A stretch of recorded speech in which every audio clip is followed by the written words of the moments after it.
Have you ever felt? Are you listening? Damn.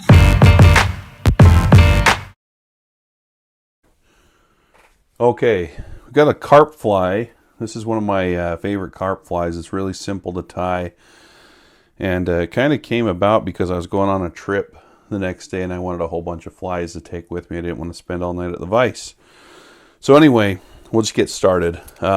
We have in the vise a SL45 Gamakatsu bonefish hook. So a lot of the techniques you use for carp are similar to bonefish techniques, so why not use the same hook? Anyway, what we're going to do is put some weighting on it. So a couple keys of carp flies, you want them to ride upside down for the most part because they'll go and kind of clean them off the bottom. And you need to be able to vary your weight. So I've got just some bead chain eyes.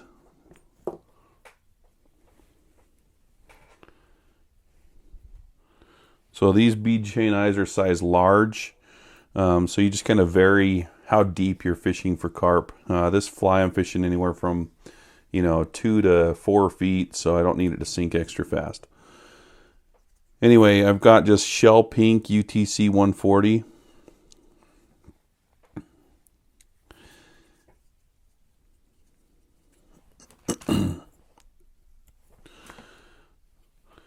So what I'll do is I'll just put the eyes on about right here on the hook, and I'll dress those, or I'll put a whole bunch of thread wraps on there.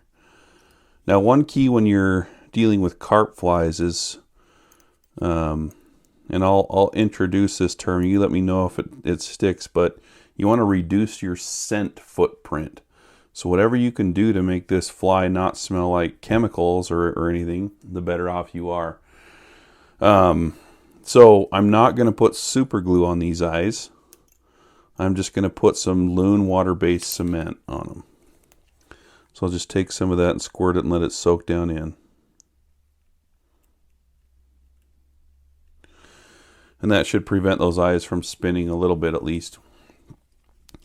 Then I like to take the hook and just kind of point it down in the vise. And I'm going to wrap up the bend just a little bit. So the next part of this fly is going to be tied with these new crusher legs from Hareline. So I've got the clear with brown. Super cool legs for stuff like this. And these were designed for saltwater, so we'll use them for carp.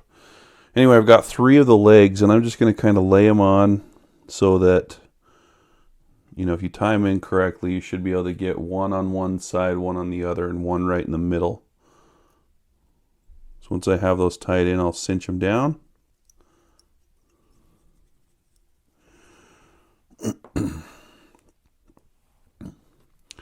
And I'll cut those about equal to the length of the hook.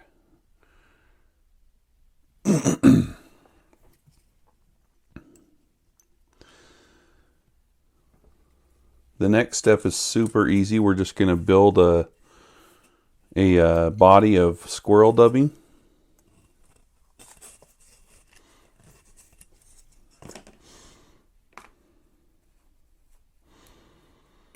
So this is just a bunch of dubbing that I've taken off of a squirrel hide. And I'll put it in a loop.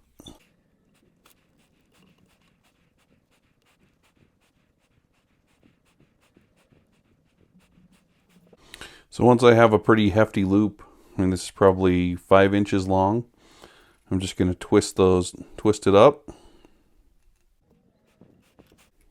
And I'm going to adjust my hook back straight. And I'm just going to take a Velcro tool and just pick that out a little bit. A whole bunch of squirrels going to fall out, that's fine. And then I'll just wrap this up the body.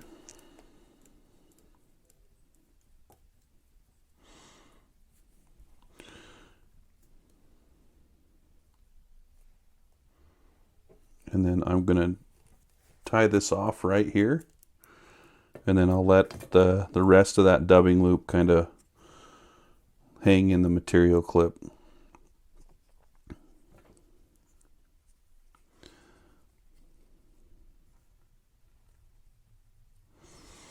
Okay, then I'm going to take those same 3 crusher legs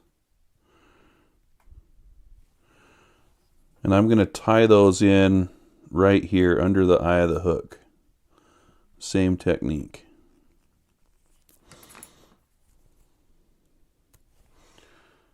I tied those in a bit long. I'll trim those down just to about there, maybe a little bit shorter than the back ones. And then I'll continue to wrap, crisscrossing through those eyes. And then once I get up to in front of those eyes, I'll just tie it off.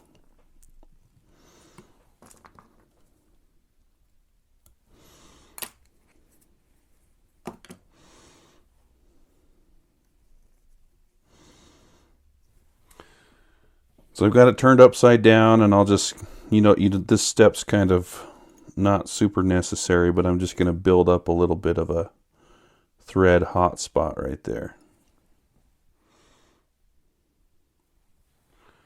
Just like that. So once you're done, you just whip finish it. And here's another critical part. If you're going to use glue, just use water-based cement. It has a lot less odor. So once you glue it, just take your brush and kind of brush it out. But anyway, the key here is these carp are kind of feeling for prey and for stuff to eat. And so with these legs coming out the front of this fly, when you kind of strip it along the bottom forward, it's going to really make a lot of disturbance in the water. I mean, I've been fishing this and I've had carp kind of come out of their way to come check it out. Anyway, that's called the carp crawler. It's about as basic as it gets. But, I mean, I've tried versions with more flash, less flash. And this tends to be the one that does the trick.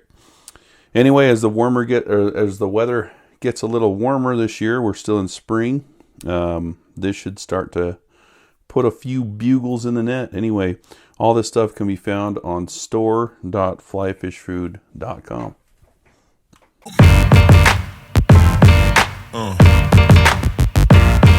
Yeah.